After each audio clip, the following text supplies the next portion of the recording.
സ്നേഹമാകും യേശുവേ.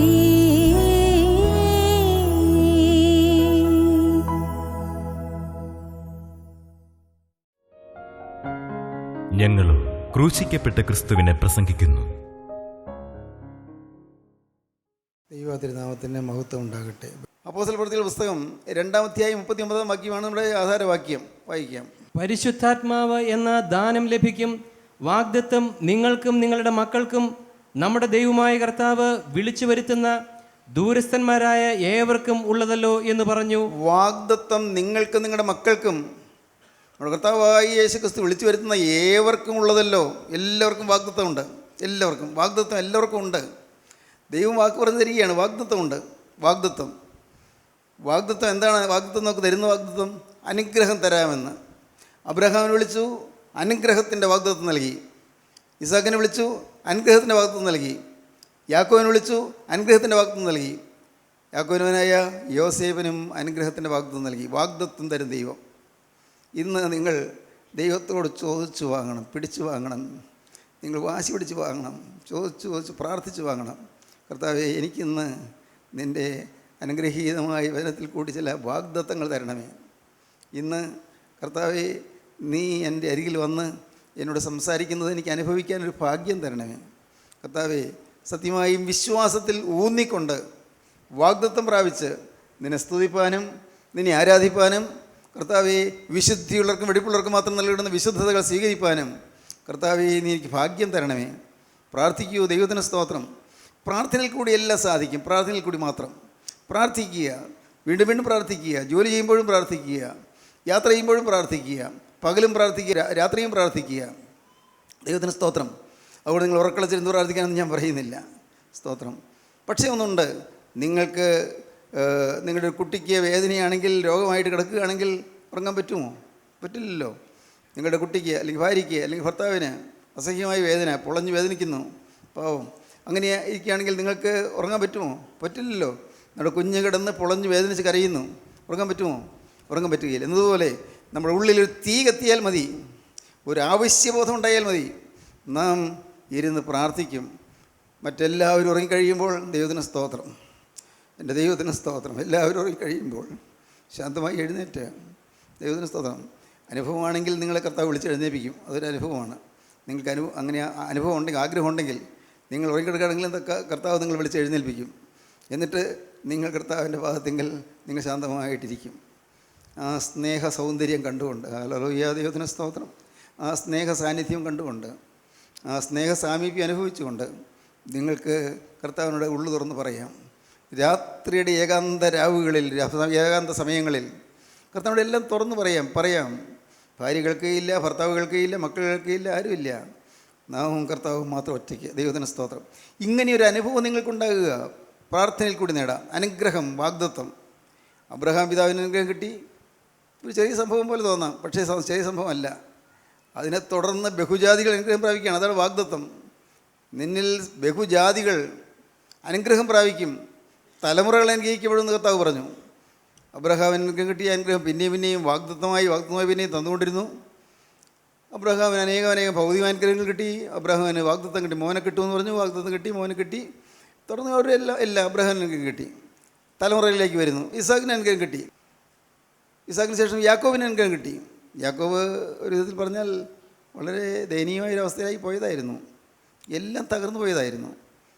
അപ്പനും അപ്പനും പഠിപ്പിച്ച ആത്മീയത്തിൽ നിന്നെല്ലാം മാറിപ്പോയവനായിരുന്നു. സ്തോത്രം. ഇന്ന് ഇത് കേൾക്കുന്ന നിങ്ങൾ ആരെങ്കിലും പിതാക്കന്മാർ പഠിപ്പിച്ച അനുഗ്രഹത്തിൽ നിന്ന് മാറിപ്പോയവരുണ്ടോ? പൂർവ്വപിതാക്കന്മാർ ഇത് ലഭിച്ച് അവർക്ക് പ്രാപിക്കാൻ പറ്റിയ അനുഗ്രഹത്തിൽ നിന്ന് വിട്ടുപോയവരുണ്ടോ? അനുഗ്രഹമെല്ലാം മറന്നുപോയവരുണ്ടോ? പൂർവ്വപിതാക്കന്മാരുടെ കാലത്തുണ്ടായിരുന്ന ആത്മാവിൻ്റെ ശക്തി സ്രോതസ്സുകൾ വറ്റിപ്പോയവരുണ്ടോ? ദൈവത്തിന് സ്തോത്രം.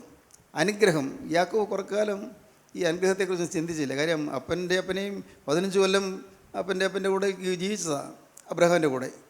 ഇസാക്കിന് കിട്ടിയ അനുഗ്രഹം കണ്ടതാണ്, എല്ലാം കണ്ടു. പക്ഷേ യാക്കോബിൽ അതൊന്നും ഏശിയില്ല. പിതാക്കന്മാർക്ക് കിട്ടിയ അനുഗ്രഹത്തിൻ്റെ വാഗ്ദത്തങ്ങൾ യാക്കോബിന് അനുഭവിക്കാൻ കഴിഞ്ഞില്ല. യാക്കോബിൻ്റെ ജീവിതത്തിൽ മുൻപന്തിൽ നിന്നത് ഒരു ജഡമായിരുന്നു, സ്വയമായിരുന്നു. ജഡം, സ്വയം, സെൽഫ്, ഈഗോ. അതായിരുന്നു യാക്കോബിൻ്റെ ജീവിതത്തിൽ നിന്നുണ്ടായിരുന്നു. സ്വന്തം ഒരു ശക്തി, സ്വന്തം ഒരു ഭക്തി, സ്വന്തം ഒരു കാഴ്ചപ്പാട്, ഭൗതികമായ കാഴ്ചപ്പാട് തന്നെ, ആത്മീയമില്ല. ആത്മീയരായ അപ്പൻ്റെയും കൂടെ ജീവിച്ച കാലങ്ങളുള്ള യാക്കോബിനറിയാം. പക്ഷേ അനുഗ്രഹത്തിൻ്റെ വാഗ്ദത്തം യാക്കോബിന് കിട്ടാൻ ആഗ്രഹിക്കുന്നുണ്ട്. പക്ഷേ കിട്ടിയിട്ടും അത് നിലനിർത്താൻ കഴിഞ്ഞില്ല. എന്നാൽ ഒരു സമയം വന്നപ്പോൾ യാക്കോബിന് മനസ്സിലായി, ഈ ദൈവത്തിന് അനുഗ്രഹം കൂടാതെ എനിക്ക് ജീവിക്കാൻ പറ്റുകയില്ല. ദൈവത്തിന് അനുഗ്രഹം ഇല്ലെങ്കിൽ എൻ്റെ ജീവിതം പാഴായി പോവും, നഷ്ടപ്പെട്ടു പോവും, തീർത്തും നഷ്ടമായി പോവും. ആ ബോധ്യം വന്നപ്പോൾ യാക്കോബ് കർത്താവിനെ അങ്ങോട്ട് കയറി പിടിച്ചു. ഇതുവരെ ഈ യാക്കോബിനെ എങ്ങനെയെങ്കിലും കീഴ്പ്പെടുത്താനോ എൻ്റെ സ്വയത്തെ നശിപ്പിക്കാനും കർത്താവ് ശ്രമിച്ചുകൊണ്ടിരുന്നെങ്കിലും ഇപ്പോൾ യാക്കോബ് ആവശ്യക്കാരനായി കർത്താവിനെ കയറി പിടിച്ചു. നീ എന്നെ അനുഗ്രഹിച്ചല്ലാതെ ഞാൻ നിന്നെ വിടുകയില്ല, എന്നെ അനുഗ്രഹിച്ചല്ലാതെ ഞാൻ നിന്നെ വിടുകയില്ല. അതൊരു വാശി പിടിച്ച പ്രാർത്ഥനയായിരുന്നു. എന്തൊരു നിഷ്ഠയോടുകൂടിയ പ്രാർത്ഥന, തീരുമാനത്തോടുകൂടിയ പ്രാർത്ഥന, നിർബന്ധമായ പ്രാർത്ഥന. നീ എന്നെ അനുഗ്രഹിച്ചല്ലാതെ ഞാൻ നിന്നെ വിടുകയില്ല. സ്തോത്രം. പ്രിയപ്പെട്ടവരെ, ഇതൊക്കെ വായിച്ചു പോകുമ്പോൾ, ദിവസം വായിച്ചു പോകുമ്പോൾ, നിങ്ങൾക്ക് വായിക്കുമ്പോൾ ഓർക്കണം, കർത്താവേ, പണ്ട് നൂറ്റാണ്ടുകൾക്ക് മുമ്പ് യാക്കോബിന് ചോദിച്ച് പിടിച്ചു വാങ്ങിയതുപോലെ എനിക്കും ചില അനുഗ്രഹങ്ങൾ ആവശ്യമുണ്ടല്ലോ. സ്തോത്രം. നിങ്ങളെ മതിക്കുന്ന പ്രശ്നങ്ങളല്ല ഏൽപ്പിച്ചു കൊടുക്കുക. നിങ്ങളുടെ ഉള്ളത്തെ മർദ്ദിക്കുന്ന പ്രശ്നങ്ങൾ, നിങ്ങളുടെ ഉള്ളത്തെ കുഴക്കുന്ന പ്രശ്നങ്ങൾ എല്ലാം ഇങ്ങോട്ട് കൊടുക്കൂ. ദൈവത്തിന് സ്തോത്രം. കർത്താവേ, ഇവിടെ നിൻ്റെ കരം പ്രവർത്തിച്ചാലേ എനിക്ക് രക്ഷയുള്ളൂ. എൻ്റെ കർത്താവേ, നീ ഒന്ന് തൊട്ടാൽ മാത്രമേ എൻ്റെ കടമൊന്ന് മാറിക്കിട്ടുകയുള്ളൂ. പക്ഷേ നീ ഒന്ന് തൊട്ടാൽ മാറുമെന്ന് എനിക്കറിയാം. അതിന് എന്താണ് എൻ്റെ ജീവിതത്തിൽ തടസ്സം? കർത്താവേ, എൻ്റെ ജീവിതത്തിൽ പിശാച് അവകാശം പറയുന്ന കാര്യങ്ങൾ എന്തെല്ലാമാണ്? കർത്താവേ, എല്ലാം വിടാൻ ഞാൻ തയ്യാറാണ്. കർത്താവേ, എല്ലാം. ദൈവത്തിന് സ്തോത്രം. ദൈവത്തിൻ്റെ വലിയ നാമം മുഖത്തുപെടട്ടെ. ദൈവത്തിന് സ്തോത്രം. എൻ്റെ കർത്താവിൻ്റെ വലിയ നാമം മുഖത്തുപെടട്ടെ. പ്രിയപ്പെട്ടവരെ, നിങ്ങൾ വിശ്വസിക്കൂ, നിങ്ങൾ ദൈവത്തോട് ചോദിച്ചു വാങ്ങൂ, കർത്താവ് അനുഗ്രഹിക്കണമേ എന്നുള്ള പ്രാർത്ഥന. സ്തോത്രം. അനുഗ്രഹം ചോദിച്ചു വാങ്ങുന്നു. യാക്കോബ് ഒരു സമയമായപ്പോഴേക്കും ഓരോന്നിങ്ങനെ കഴിവുകൾ പ്രാപിച്ച് ശുദ്ധീകരണം പ്രാപിച്ച് യാക്കോബ് അനുഗ്രഹത്തിൻ്റെ കലവറ സൂക്ഷിപ്പുകാരനായി മാറി. എന്തൊരു ഭാഗ്യം! പ്രായത്തിൻ്റെ ഒരു അളവ് വരെ ഈ യാക്കോബിന് അനുഗ്രഹം കിട്ടിയില്ല, ഒരു കാലം വരെയും കിട്ടിയില്ല. കാരണം സ്വയം വിടാൻ മനസ്സില്ല, തന്നെത്താൻ വിടാൻ മനസ്സില്ല, തൻ്റെ ഈ സെൽഫിനെ വിടാൻ മനസ്സില്ല, തൻ്റെ പഴയ മനുഷ്യനെ ജഡത്തെ വിടാൻ മനസ്സില്ല. ഓൾഡ് ഹ്യൂമൻ ബീയിങ്, പഴയ മനുഷ്യ പ്രകൃതം വിടാൻ മനസ്സില്ല. മനുഷ്യപ്രകൃതം, ഓൾഡ് നേച്ചർ വിടാൻ മനസ്സില്ല. അങ്ങനെ പിടിച്ചു വെച്ചുകൊണ്ടിരുന്നു യാക്കോബ് കുറേ കാലം. വിടാൻ മനസ്സില്ലാതെ കാര്യം അറിയാം, യാക്കോബിനറിയാം ഇത് ഞാൻ ചെയ്യുന്ന തെറ്റാണെന്നറിയാം, ഈ ലോകത്തിന് വേണ്ടി ഞാൻ ചിന്തിച്ചെന്നറിയാം. അതുകൊണ്ട് കർത്താവെ രക്ഷിക്കണേ എന്നൊക്കെ പറഞ്ഞ് പ്രാർത്ഥിച്ച് കാണും. അറിയാൻ പാടില്ല, നമുക്കറിയാൻ പാടില്ലത്. ഏതായാലും യാക്കോബ് സ്വന്തം ജഡത്തെ വിടാൻ മനസ്സില്ലാതെ, സ്വന്തം സ്വയത്തെ വിടാൻ മനസ്സില്ലാതെ, സ്വന്തം പ്രകൃതിയെ ഓൾഡ് ഹ്യൂമൻ നേച്ചർ വിടാൻ മനസ്സില്ലാതെ, തൻ്റെ സെൽഫ് ഈഗോ വിടാൻ മനസ്സില്ലാതെ യാക്കോബ് കുറേ കാലം പിടിച്ചു നിന്നു. സ്തോത്രം. കുറേ കാലം. പക്ഷേ യാക്കോബ് പിടിച്ചു നിന്നപ്പോഴും യാക്കോബിനെ ദൈവം സ്നേഹിക്കുന്നുണ്ടായിരുന്നു. സ്തോത്രം. ക്രിസ്തു എനിക്ക് എന്ത് ചെയ്തു എന്ന് പറയുക, ലജ്ജ കൂടാതെ പറയുക. ആര് കളിയാക്കിയാലെന്താ, ആര് ആക്ഷേപിച്ചാലെന്താ, ആര് പരിഹസിച്ചാലെന്താ, ആരെല്ലാം കുറ്റപ്പെടുത്തിയാലെന്താ, ആർക്ക് ഛേദമില്ലല്ലോ, എനിക്ക് ഛേദമൊന്നുമില്ലല്ലോ. എൻ്റെ യേശു എനിക്ക് ചെയ്തതായി നന്മകൾ ഞാൻ ഉറക്കെ വിളിച്ച് പറഞ്ഞാൽ എനിക്ക് ലാഭമേ ഉള്ളൂ. ക്രിസ്തുവിൻ്റെ പ്രസാദം എനിക്ക് ലഭിക്കും. നിങ്ങൾ ധൈര്യത്തോടെ സാക്ഷ്യം പറയുന്നതായി തീരുക. നിങ്ങൾ പ്രത്യാശയോടെ ദൈവത്തിൻ്റെ വചനം പറയുന്നതായി തീരുക. വചനം വായിക്കുക, വചനം പഠിക്കുക, വചനം പ്രസംഗിക്കുക. സ്തോത്രം. യാക്കോബ് അനുഗ്രഹത്തിൻ്റെ ഉടമയായി മാറി. യാക്കോബ് ഇപ്പോൾ പഴയ യാക്കോബല്ല, വയസ്സനായി, പ്രായമായി, മരിക്കാറായി. എല്ലാ മനുഷ്യനുണ്ടല്ലോ ഒരു പ്രായമുണ്ടല്ലോ. യാക്കോബിൻ്റെ പ്രായത്തിൻ്റെ ആ ഒരു പരിധിയിൽ ആയുസിൻ്റെ ഒരറ്റത്ത് യാക്കോബ് വന്നു. മക്കളെല്ലാവരും വിളിച്ചു കൂട്ടി. ഓർക്കുക, അപ്പൻ മക്കൾക്ക് അനുഗ്രഹം പകരുകയാണ്. നിങ്ങൾ ഓരോരുത്തരും അത് ചിന്തിക്കണം. ഞാൻ എൻ്റെ മക്കൾക്ക് അനുഗ്രഹം പകർന്നിട്ടുണ്ടോ?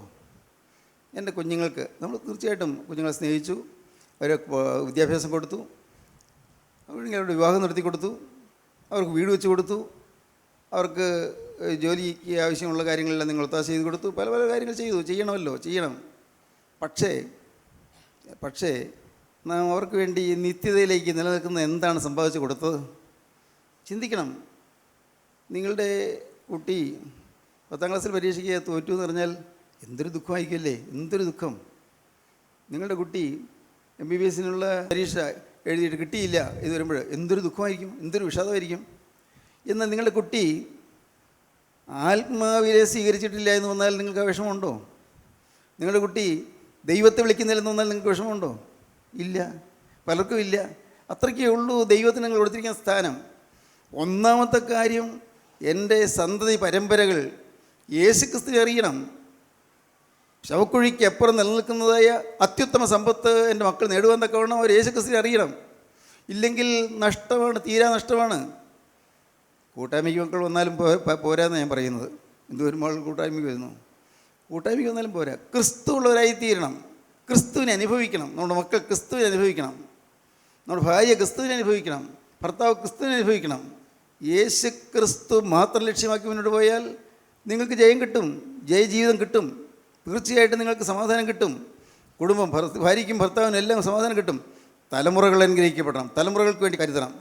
യാക്കോബ് മക്കളെ എല്ലാവരെയും വിളിച്ചു വരുത്തി. അതാണ് 49-ാം അധ്യായം, 49-ാം അധ്യായത്തിൽ നിന്ന് കാണുന്നത്. മക്കളെ എല്ലാവരെയും വിളിച്ചു വരുത്തി. എന്നിട്ട് യാക്കോബ് ഓരോരുത്തരും പറഞ്ഞു കഴിഞ്ഞ് യാക്കോബ് യൗസേപ്പിൻ്റെ പേരെടുത്തു. ഓരോരുത്തരുടെയും പേര് പറഞ്ഞാണ് അനുഗ്രഹിക്കുന്നത്. ഓരോരുത്തരുടെയും പേര് പറഞ്ഞ് പ്രവചിക്കുകയാണ്, പ്രവചനമാണ്. വരാൻ പോകുന്ന കാര്യങ്ങളൊക്കെ അറിയിക്കുകയാണ്, വാഗ്ദത്തം കൊടുക്കുകയാണ്, ഓരോന്ന്. എന്നാൽ യൗസേപ്പിൻ്റെ കാര്യം വന്നപ്പോൾ യാക്കോബ് ഏറ്റവും വാചാലനായി. പറഞ്ഞിട്ട് തീരുന്നില്ല. അപ്പന് പറഞ്ഞിട്ടും തീരുന്നില്ല. ഈ മോനെ അനുഗ്രഹിച്ചിട്ടും തീരുന്നില്ല. അപ്പൻ മോനെ വളരെ വാത്സല്യപൂർവ്വം അവനോട് പറഞ്ഞ് അവനെ തെரியപ്പെടുന്ന കാര്യങ്ങളാണ്. ദൈവത്തിന് സ്തോത്രം. ഉൽപ്പത്തി പുസ്തകം 49-ാം അധ്യായം 22-ാം വാക്യം മുതൽ വായിക്കുമ്പോൾ കാണാം. യോസേഫ് ഫലപ്രദമായ ഒരു വൃക്ഷം. യോസേഫ് ഫലപ്രദമായ ഒരു വൃക്ഷം. അപ്പൻ ഒരു ദർശനം കാണുകയാണ്, ഒരു വലിയ വൃക്ഷം. ആ വൃക്ഷത്തിൽ അനേകം ഫലങ്ങൾ ഇങ്ങനെ കാച്ചു കിടക്കുന്നു. അപ്പൻ ആ ദർശനം കണ്ടു പറയുകയാണ്, യൗസേപ്പ് ഫലപ്രദമായൊരു വൃക്ഷം. നീരുറവിനരികെ ഫലപ്രദമായൊരു വൃക്ഷം തന്നെ. ആ വൃക്ഷത്തിൻ്റെ ചോട്ടയെ ഒരു വലിയ നദി, നീരുറവ്. അപ്പോൾ ആ വൃക്ഷത്തിനൊരിക്കലും വാട്ടം തട്ടുകയില്ല. നീരുറവിനരികെ ഫലപ്രദമായൊരു വൃക്ഷം. അതിൻ്റെ കൊമ്പുകൾ മതിലിന്മേൽ പടരുന്നു. അപ്പനത് കാണുകയാണ്. അപ്പം ദർശനത്തിൽ കണ്ടോട്ടാണ് പറയുന്നത്. ആ മരത്തിൻ്റെ കൊമ്പുകൾ മതിലിന്മേൽ പടരുന്നു. വില്ലാളികൾ അവനെ വിഷമിപ്പിച്ചു. ഈ യൗസേപ്പിനെ, ഈ ഫലപ്രദമായ വൃക്ഷത്തെ നശിപ്പിക്കാൻ പലരും നോക്കി. വില്ലാളികൾ ഇതിനെ വിഷമിപ്പിച്ചു. അവർ എയ്തു, അവനോട് പൊരുതു. വില്ലാളികളായ വീരന്മാർ, ദുഷ്ടന്മാർ യൗസേപ്പിനോട് എതിർത്തു. അവനെ യുദ്ധം തോൽപ്പിക്കാൻ നോക്കി, അവനെ തകർക്കാൻ നോക്കി. സ്തോത്രം. യാക്കോബ് ഇത് പറയുമ്പോൾ യൗസേപ്പ് ഇങ്ങനെ ഉള്ളു നിറഞ്ഞൊഴുകുകയാണ്, ചിന്തകൾ വരികയാണ്. എൻ്റെ കർത്താവേ, അന്ന് എൻ്റെ ചേട്ടന്മാർ എന്നെ പൊട്ടക്കിണറ്റിൽ തള്ളിയിട്ടപ്പോൾ കർത്താവേ നീയല്ലോ എന്നെ രക്ഷിച്ചത്. എൻ്റെ കർത്താവേ, ഇസ്മായിൽ കച്ചവടക്കാർ എൻ്റെ പൊള്ളിച്ച് അടയാളം വെച്ച് എന്നെ കൊണ്ടുപോയപ്പോൾ കർത്താവേ നീയാണല്ലോ എന്നെ രക്ഷിച്ചത്. അന്ന് ചേട്ടന്മാരെ ഞാൻ കണ്ടുള്ളൂ. പക്ഷേ എനിക്ക് പിന്നെ മനസ്സിലായി, ഇതിലെല്ലാം പിന്നിൽ എന്നെ നശിപ്പിക്കാൻ നോക്കുന്ന, എനിക്ക് കിട്ടിയ സ്വപ്നത്തെ നശിപ്പിക്കാൻ നോക്കുന്ന ഒരു പിശാചുണ്ടായിരുന്നു. എനിക്ക് പിന്നെയാണ് മനസ്സിലായത്, എല്ലാവരുടെയും പിന്നിൽ എന്നെ നശിപ്പിക്കാൻ ഒരു പിശാചുണ്ടായിരുന്നു. ഞാൻ ദൈവത്തിൻ്റെ കയ്യിൽ അനുഗ്രഹിക്കപ്പെട്ട ഒരു ദൈവവേദലായി തീരുമെന്ന് എനിക്ക് വാഗ്ദത്തം കിട്ടിയതുകൊണ്ട് അത് നശിപ്പിക്കാൻ വേണ്ടി പിശാച് ഓരോരുത്തരിൽ കൂടി ശ്രമിച്ചതാണ്. എൻ്റെ സഹോദരന്മാരെ കൂടി ശ്രമിച്ചു, എൻ്റെ കൂട്ടായ്മക്കാരെ കൂടി പ്രവർത്തിച്ചു. എൻ്റെ കരുണയുള്ള കർത്താവേ, വിദേശികളായ ഇസ്മായിൽ കച്ചവടക്കാരെ കൂടി ശ്രമിച്ചു, മിദ്യാന കച്ചവടക്കാർ, ഇവരെ കൂടി എല്ലാം ശ്രമിച്ചു. പക്ഷേ കർത്താവേ നീ എന്നെ കാത്തല്ലോ, ചാകാതെ കാത്തല്ലോ, കൊട്ടകളിൽ നിന്ന് എടുത്തല്ലോ. കർത്താവേ, മിദ്യാന കച്ചവടക്കാരുടെ കൂടെ എന്നെ പറഞ്ഞു വിട്ടല്ലോ. ദൈവത്തിന് സ്തോത്രം. യൗസേപ്പ് ഓർക്കുകയാണ്, പഴയ കാലത്ത് അന്ന് എന്തൊരത്ഭുതം. അന്ന് ആ പൊത്തിഫേറിൻ്റെ ഭവനത്തിലെ പ്രധാന കാര്യവിചാരകനായി അവൻ നിന്നു, അവിടെ ഏറ്റവും വിശ്വസ്തമായി ജോലി ചെയ്തു. പക്ഷേ ആ പൊത്തിഫേറിൻ്റെ ഭാര്യ അശുദ്ധമായ ഉദ്ദേശത്തോടെ അവൻ സമീപിച്ചു. അവിടെ നിന്ന് എനിക്ക് ഓടി രക്ഷപ്പെടാൻ പറ്റിയല്ലോ. എൻ്റെ ദൈവമേ, എന്തൊരത്ഭുതം. യൗസേപ്പ് തിരിഞ്ഞ് ഓർക്കുകയാണ്, നീരുറവിനരികെ വളരുന്ന വൃക്ഷം പോലെ അത് വില്ലാളികൾ എയ്തു, പക്ഷേ ഒന്നും ഏശിയില്ല. എതിരാളികൾ പ്രവർത്തിച്ചു, പക്ഷേ ഒന്നും ഏശിയില്ല. പിശാചുക്കളിനെ നശിപ്പിക്കാൻ നോക്കി. സ്നേഹിതരെ, നിങ്ങളെ വലിച്ചു കൊണ്ടുപോകുന്ന പിശാചുക്കളാണ്. നിങ്ങളെ അശുദ്ധിയിലേക്ക് കൊണ്ടുപോകുന്ന പിശാചുക്കളാണ്. നിങ്ങളെ വ്യഭിചാരത്തിലേക്കോ മദ്യപാനത്തിലേക്കോ കഞ്ചാവിലേക്കോ അശുദ്ധമായ ജീവിതത്തിലേക്കോ ദുർനടപടികളിലേക്കോ നിങ്ങൾ കൊണ്ടുപോകുന്ന പിശാചാണ്, ദുരാത്മാക്കളാണ്. ദുര്യാഗ്രഹത്തിലേക്കോ സ്വാർത്ഥതയിലേക്കോ അഹന്തയിലേക്കോ നിങ്ങൾ കൊണ്ടുപോകുന്ന പിശാചുക്കളാണ്, ദുരാത്മാക്കളാണ് നിങ്ങൾ വലിച്ചു കൊണ്ടുപോകുന്നത്. നിങ്ങൾ വിചാരിക്കും ആരോ നിങ്ങളെ ഉപദ്രവിച്ചു എന്ന്, അല്ലെങ്കിൽ എന്തെങ്കിലും നിങ്ങൾക്ക് സാമൂഹികമായ രീതിയിൽ വരുന്നതായ ചില കാര്യങ്ങൾ ഒന്നുകൂടിയെന്നേ ഉള്ളൂ എന്നൊക്കെ നിങ്ങൾ വിചാരിക്കും. അല്ല, വളരെ പർപ്പസ്ഫുള്ളായി, വളരെ സോദ്ദേശമായി, ഉദ്ദേശപൂർവ്വം പിശാചിനെ തകർക്കാൻ വരികയായിരുന്നു. നിന്നെ ഒരു പാവത്തിൽ കെട്ടിയിട്ട് വേണം നിന്നെക്കുറിച്ചുള്ള ദൈവത്തിൻ്റെ ഉദ്ദേശം നടക്കാതിരിക്കാൻ. അതാണ് പിശാചിൻ്റെ ഉദ്ദേശം. നിന്നെ ഒരു പാവത്തിൽ പൂട്ടിയിട്ട് വേണം നിന്നെക്കുറിച്ചുള്ള ദൈവിക ഉപദേശം നടക്കാതെ പോകാൻ. അതിന് വേണ്ടി നിന്നെ പാവത്തിൽ കെട്ടിയിട്ടതാണ്. ബാല്യപ്രായത്തിൽ തന്നെ പല കുട്ടികളും നാശത്തിലേക്ക് പോകുന്നു. പല പെൺകുട്ടികളും ലവ് അഫെയർ എന്ന് പറഞ്ഞ്, പ്രേമം എന്ന് പറഞ്ഞ് ചില ചെറുപ്പക്കാരുടെ കൂടെ പോകുന്നു. അപ്പനും അമ്മയും ഉപദേശിച്ചാലും അവർക്ക് മനസ്സിലാവുകയില്ല. എത്ര ഉപദേശിച്ചാലും മനസ്സിലാവുകയില്ല. എത്ര പറഞ്ഞു കൊടുത്താലും മനസ്സിലാവുകയില്ല. എന്താ കാരണം? പിശാച് വലിച്ചുകൊണ്ട് പോവുകയാണ്. പിശാചുക്കളാണ് കൊണ്ടുപോകുന്നത്. ഈ പ്രേമപ്രകടനം വന്ന് ഇപ്പോൾ അന്യമതസ്ഥരിലേക്കും പോകുന്നു. അറിയുന്നുണ്ടോ? ആരും അറിയുന്നില്ല. അന്യമതത്തിലുള്ളവരുടെ അങ്ങനെയുള്ള ചെറുപ്പക്കാരിലേക്ക് പെൺകുട്ടികൾ ആശയോടെ പോകുമ്പോൾ സംഭവിക്കുന്നതെന്നറിയാമോ? അവിടെയുള്ള അനേകം ഭൂതാത്മാക്കൾ, അനേകം പ്രേതവേതാളങ്ങൾ, അനേകം ദുഷ്ടാത്മാക്കളെല്ലാം ഈ പെൺകുട്ടിയുടെ ഉള്ളതിലേക്ക് കയറുകയാണ്. പെങ്കൊച്ചറിയുന്നില്ല. ഈ ദുരാത്മാക്കളുടെ കയ്യിലിരിക്കുന്ന അനേക യുവാക്കന്മാർ അവരെന്ന് അറിഞ്ഞല്ല, അവർ പ്രേമിക്കുന്നു, സ്നേഹിക്കുന്നു. ഇന്ന് ഈ പ്രേമമെന്നോ പ്രണയമെന്നൊക്കെ പറയുന്ന ആ കാര്യം ഇന്ന് നമ്മുടെ യുവജനങ്ങളെ നശിപ്പിച്ചുകൊണ്ടിരിക്കുകയാണ്. മക്കളെ, നിങ്ങൾ ഓർക്കുക, നാശത്തിലേക്ക് പോകരുത്, അപകടമാണ്. ദൈവത്തിന് സ്തോത്രം. യൗസേപ്പ് ഓർക്കുകയാണ്, വില്ലാളികൾ എയ്തു, ഒന്നും ഏശിയില്ല. എന്നെ നശിപ്പിക്കാനാണ് നോക്കിയത്, എൻ്റെ സ്വപ്നം അഫലമാക്കാനാണ് നോക്കിയത്. എനിക്ക് ദൈവം തന്നൊരു വലിയ വിഷനുണ്ട്, ഒരു സ്വപ്നമുണ്ട്, അത് നശിപ്പിച്ച് കളയാനാണ് പിശാചുക്കൾ നോക്കിയത്. ദുരാത്മാക്കളാണ് എന്നെ നശിപ്പിക്കാൻ നോക്കിയത്. ആ ദുഷ്ടസ്ത്രീ എന്നെ പാപത്തിന് വശീകരിച്ചതിന് പിന്നിൽ ദുരാത്മാക്കളായിരുന്നു. യൗസേപ്പിന് മനസ്സിലായി, ദുരാത്മാക്കളായിരുന്നു. അതുകൊണ്ട് യൗസേപ്പ് ഓടി. ഉടുവസ്ത്രം നഷ്ടപ്പെട്ടാണെങ്കിൽ ഓടി. ആ സ്ത്രീയുടെ മുറിയിൽ അവൾ വിളിച്ചപ്പോൾ ചെല്ലാതിരിക്കാൻ പറ്റില്ല, അവളെ യജമാനത്തിയല്ലേ. അവൻ പാവം അനുസരിക്കാൻ ചെന്നു. സ്ത്രീ അവനെ പിടിച്ചു. അവൻ ഉടുവസ്ത്രം ഇട്ടിട്ടോടി. ശത്രുവിന് ഒരു തൊണ്ടി മുതൽ കിട്ടി. പിന്നെ ഉടുവസ്ത്രം അവിടെ ആ സ്ത്രീയുടെ കിടപ്പുമുറിയിൽ കിടക്കുന്നു. ഇതിൽ പരം അപകടം വരാനുണ്ടോ? 13 കൊല്ലം ജയിലിൽ കിടക്കുന്നു. വില്ലാളികൾ എയ്തു. നോക്കൂ, വായിക്കാം. വില്ലാളികൾ അവനെ വിഷമിപ്പിച്ചു. അവർ എയ്തു അവനോട് പൊരുതു. അവന്റെ വില്ല് ഉറപ്പോടെ നിന്നു. എന്നാലും അവൻ്റെ വില്ല് ഉറപ്പോടെ നിന്നു. ഹല്ലേലൂയ, ദൈവത്തിന് സ്തോത്രം. പ്രിയപ്പെട്ടവരെ, നിങ്ങൾക്ക് മനസ്സിലാകുന്നില്ലേ? കർത്താവായ യേശുക്രിസ്തു നമ്മളെ താങ്ങി. അതുകൊണ്ട് ഇന്ന് ജീവിക്കുന്നു, അതുകൊണ്ട് ഇന്ന് നിൽക്കുന്നു. അല്ലെങ്കിൽ പോയേനെ, നഷ്ടപ്പെട്ടു പോയേനെ. ദൈവത്തിന് സ്തോത്രം. നഷ്ടപ്പെട്ടു പോയേനെ. ഇത് മാത്രമല്ല, ചിലപ്പോൾ ഈ ഭൂമിയിൽ നിന്ന് മാറ്റിക്കൊണ്ടുപോകാൻ പിശാച് നോക്കും, കൊല്ലാൻ. ആത്മാവ് മരിച്ചിരിക്കുന്ന അവസ്ഥയിൽ, പാപം വാഴുന്ന അവസ്ഥയിൽ നാം ഈ ഭൂമിയിൽ നിന്ന് മാറ്റപ്പെട്ടാൽ നരകത്തിലേക്ക് പോകും. പിശാചിനറിയാം. അതുകൊണ്ട് നേരത്തെ സമയം ആകുന്നതിന് മുൻപേ നമ്മളെ മരണം വഴിയായി മാറ്റിക്കൊണ്ടുപോകാൻ പിശാച് നോക്കും. അതിന് പലതരത്തിലുള്ളതായ പ്രശ്നങ്ങൾ പിശാച് ഉണ്ടാക്കും. ആക്സിഡൻസ് ഉണ്ടാക്കും, അപകടങ്ങളുണ്ടാക്കും, അത്യാഹിതങ്ങളുണ്ടാക്കും, മരണകരമായ പല കാര്യങ്ങൾ കൊണ്ടുവരും. പിശാച് ചെയ്യുന്നതാണ്. മദ്യത്തിൽ നമ്മളെ പൂട്ടിയിടും. ചില ഭൗതികമായ കാഴ്ചവസ്തുക്കൾ നമ്മൾ കെട്ടിയിടും. പലതരത്തിലുള്ളതായ ആഗ്രഹങ്ങൾ നമ്മുടെ ഹൃദയത്തിൽ ഉളവാക്കി തരും. പലതരത്തിലുള്ള മോഹങ്ങൾക്ക് നാം വിധേയരായിത്തീരും. ഇതെല്ലാം പൈശാചിക തന്ത്രമാണ്. ചിന്തിക്കുക പ്രിയപ്പെട്ടവരെ, ഈ സാത്താൻ തന്ത്രത്തിൽ കുടുങ്ങിയ എത്രയോ പേരാണ് ഈ വാക്കുകൾ കേൾക്കുന്നത്. സാത്താൻ്റെ ഭീകരതന്ത്രങ്ങളിൽ കുടുങ്ങി ജീവിതം നഷ്ടപ്പെടുത്തിയവർ എത്രയോ പേര് കേൾക്കുന്നു. ദൈവത്തിന് സ്തോത്രം. പ്രിയപ്പെട്ടവരെ, ജീവിതം താറുമാറായ എത്രയോ ആളുകൾ, നശിച്ചു പോയ എത്രയോ ആളുകൾ, ആത്മാവ് അങ്ങ് മരിച്ചു ജീർണിച്ചു പോയ എത്രയോ ആത്മാക്കൾ, നാറ്റം വെച്ച് തുടങ്ങിയ എത്രയോ ആത്മാക്കൾ, നാറ്റം വെച്ച് തുടങ്ങി. പുറമേയുള്ളതായ ആളുകൾ അറിയാത്ത ഒരു കാലമുണ്ട്, പാവമുണ്ടെന്നുള്ളത്. പക്ഷേ എല്ലാവരും അറിഞ്ഞതായ പാവങ്ങൾ, അങ്ങനെയുള്ള ആളുകളുണ്ട്. ദൈവത്തിന് സ്തോത്രം. മറത്ത് പറഞ്ഞില്ലേ, കർത്താവേ നാറ്റം വെച്ച് തുടങ്ങി, മരിച്ചിട്ട് 4 ദിവസമായി, കല്ലറയിൽ വെച്ചിട്ട് 4 ദിവസമായി, നാറ്റം വെച്ച് തുടങ്ങി എന്ന് പറഞ്ഞതുപോലെ പുറമേ നാറ്റം വരുന്ന ജീവിതത്തിൽ പാവമെന്നവർ, സ്നേഹിതരെ നിങ്ങൾ കേൾക്കൂ. നിങ്ങളെ ഓരോരുത്തരെയും കർത്താവ് കാണുന്നുണ്ട്. എന്നാൽ ദൈവത്തിന് സ്തോത്രം, അങ്ങനെ നാറ്റം വെച്ച് തുടങ്ങിയവനെയും ഉയർപ്പിക്കുന്ന ക്രിസ്തുവാണ് നിങ്ങളുടെ അരിയത്തേക്ക് വന്നിരിക്കുന്നത്. നാറ്റം വെച്ച് തുടങ്ങിയവനെയും കാണുകയും സ്നേഹിക്കുകയും ചെയ്യുന്ന ക്രിസ്തുവാണ് നിങ്ങളുടെ അരിയത്തേക്ക് വന്നിരിക്കുന്നത്. ഒരു പുതിയ ജീവിതം തരാമെന്നാണ് കർത്താവ് പറയുന്നത്. വേണമെങ്കിൽ നിങ്ങൾ കൈനീട്ടി വാങ്ങാം, ചോദിച്ചു വാങ്ങാം, അപേക്ഷിച്ച് വാങ്ങാം. കർത്താവേ എന്നോട് മനസ്സിലായണമേ, നീ ചോദിക്കൂ. ദൈവത്തിന് സ്തോത്രം. വില്ലാളികൾ എയ്തു, അത് ഏശിയില്ല. യാക്കോബ് പറയുകയാണ്, വില്ലാളികൾ അവനെ വിഷമിപ്പിച്ചു. അവർ എയ്തു അവനോട് പൊരുതു.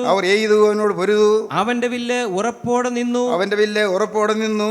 അവന്റെ ഭുജം യാക്കോബിൻ വല്ലഭന്റെ കയ്യാൽ ബലപ്പെട്ടു. ഹല്ലേലൂയ. അവന്റെ ഭുജം യാക്കോബിൻ വല്ലഭന്റെ കയ്യാൽ ബലപ്പെട്ടു. ഇസ്രായേലിന്റെ പാറയായ ഇടയന്റെ നാമത്താൽ തന്നെ, ഇസ്രായേലിന്റെ പാറയായ ഇടയന്റെ, നല്ല ഇടയനായ ക്രിസ്തുവിന്റെ ആ മഹത്വമേറിയ സാന്നിധ്യത്താൽ അവൻ ജയം പ്രാപിച്ചു മുന്നോട്ട് പോയി. സ്തോത്രം. ദൈവത്തിൻ്റെ വലിയ നാമം മഹത്വപ്പെടട്ടെ. ഞാൻ ആശിക്കുന്നു ഇന്ന് ഈ വാക്കുകളെ കേൾക്കുന്ന എല്ലാവരും ദൂരെ ദൂരെ ഇരുന്ന് കേൾക്കുന്നവരൊക്കെ ഉണ്ടല്ലോ. സ്നേഹിതരെ, നിങ്ങളെല്ലാവരും ശത്രുവിൻ്റെ അസ്ത്രത്തിൻ്റെ മണിയൊടിക്കുന്നവരായി നിങ്ങൾ മാറണം. പിശാച് നിങ്ങളെ തൊടാൻ നിങ്ങൾ സമ്മതിക്കരുത്. ഒരു കാരണവശാലും സാത്താൻ നിങ്ങൾ തൊടാൻ നിങ്ങൾ അനുവദിക്കരുത്. ഒന്നുകൂടി ഞാൻ പറയട്ടെ, ഒരു പടി കൂടി കടത്ത് പറയട്ടെ. ഇവിടെ ഇന്ന് ഈ വചനം കേൾക്കുന്ന ആരെങ്കിലും മാനസിക രോഗമുള്ളവരുണ്ടോ? എൻ്റെ കർത്താവിന് സ്തോത്രം. കൃപയുടെ നിറവ് വരുന്ന ഈ സമയത്ത് മാനസിക രോഗമുള്ളവർ, മാനസിക രോഗത്തിന് ചികിത്സിക്കുന്നവർ, നിങ്ങൾ ദൈവത്തോട് പറയണം, കർത്താവേ എന്നിലുള്ള ദുരാത്മാക്കളെ നീ മാറ്റിത്തരണമേ, മാനസിക രോഗത്തിൻ്റെ ഭീതികളിൽ നിന്ന് മാറ്റിത്തരണമേ. കർത്താവേ, എനിക്കൊരു കഴിവില്ലാതെ പോകുന്നു, അത് മാറ്റിത്തരണമേ. എനിക്ക് ഏതെങ്കിലും ഒരു പ്രവൃത്തി ചെയ്യാൻ തുടങ്ങുമ്പോൾ എൻ്റെ പ്രാപ്തി നഷ്ടപ്പെട്ടു പോകുന്നു, എനിക്ക് മാറ്റിത്തരണമേ. സുബോധം തരണമേ. കർത്താവേ, ചിലർക്കല്ലേ സുബോധം കിട്ടിയെന്ന് പറയുന്നുണ്ടല്ലോ, എനിക്കെന്തുകൊണ്ട് സുബോധം കിട്ടുന്നില്ല? കർത്താവേ, ഞാൻ എന്നെ മുഴുവനായി നിനക്ക് തരുന്നു, സമ്പൂർണ്ണമായി നിന്നെ ഏൽപ്പിക്കുന്നു. എൻ്റെ മാനസിക രോഗങ്ങൾ, എൻ്റെ മാനസിക വിഭ്രാന്തികൾ എല്ലാം മാറ്റി എനിക്ക് സുബോധം തരണമേ. പ്രാർത്ഥിക്കൂ പ്രിയപ്പെട്ടവരെ. ദൈവത്തിന് സ്തോത്രം. യൗസേപ്പിനെ കുറിച്ച് യാക്കോബിൻ്റെ വാക്കുകളിൽ നിറഞ്ഞു നിൽക്കുന്നതായ ദൈവിക സാന്നിധ്യം, ദൈവത്തിൻ്റെ അനുഗ്രഹം യാക്കോബ് യൗസേപ്പിന് മേൽ പകർന്നു. ഇന്ന് നിങ്ങൾ ഈ അനുഗ്രഹം വാങ്ങാൻ നിങ്ങൾക്ക് തയ്യാറാണോ? നിങ്ങളുടെ മേൽ പകരാൻ കർത്താവ് ആഗ്രഹത്തോടെ നിൽക്കുന്ന ഈ അനുഗ്രഹം നിങ്ങൾക്ക് കൈനീട്ടി വാങ്ങാൻ പറ്റുമോ? ഹൃദയം താഴ്ത്തി വാങ്ങാൻ പറ്റുമോ? അവശസ്ഥയിൽ കിടക്കുന്നവരുണ്ട്, രോഗികളായി അവശസ്ഥയിൽ കിടക്കുന്നവരുണ്ട്, ഇനിയും രോഗം മാറുകയില്ല എന്ന് വിചാരിച്ച് വിഷമിച്ച് വേദനിച്ച് നിരാശപ്പെട്ട് കഴിയുന്നവരുണ്ട്, ആകുലത്തോടെ വിഷമിക്കുന്നവരുണ്ട്, കടം മാറുകയില്ല എന്ന് പറഞ്ഞ് വിഷമിച്ചിരിക്കുന്നവരുണ്ട്, മനസ്സ് നൊന്ത് പൊള്ളിയിരിക്കുന്നവരുണ്ട്.